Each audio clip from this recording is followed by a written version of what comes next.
ചങ്ങലംപരണ്ട എന്ന് സാധാരണയായി നമ്മുടെ നാടുകളിൽ അറിയപ്പെടുന്ന ഒരു സസ്യത്തെക്കുറിച്ചാണ് ഈ വീഡിയോയിൽ പറയാൻ പോകുന്നത്. ഒട്ടുമിക്ക ആൾക്കാരും ഇത് കണ്ടിട്ടുണ്ടാവും.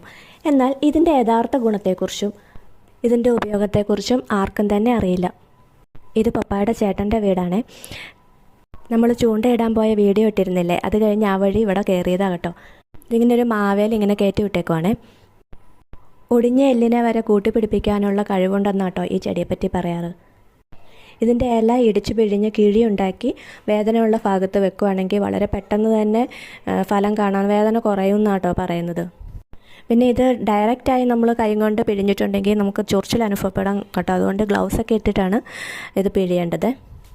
നമ്മുടെ നാട്ടിൽ ഇത് ഭക്ഷണമായിട്ട് ഉപയോഗിക്കാറില്ലെങ്കിലും തമിഴ്നാട് പോലെയുള്ള സ്ഥലങ്ങളിൽ ഇത് ചമ്മന്തി അരച്ച് കഴിക്കാറുണ്ട്, പച്ചടി വയ്ക്കാറുണ്ട്, അച്ചാറിടാറുണ്ട്. നടുവേദനയൊക്കെ ഉള്ളവർ കഞ്ഞി വെച്ച് കഴിക്കാറുണ്ട് കേട്ടോ. കർക്കിടക മാസത്തിലൊക്കെ ഇതിൻ്റെ ഗുണം അറിയാവുന്നവർ ഇത് ചേർത്താണ് കഞ്ഞി വയ്ക്കുന്നത്.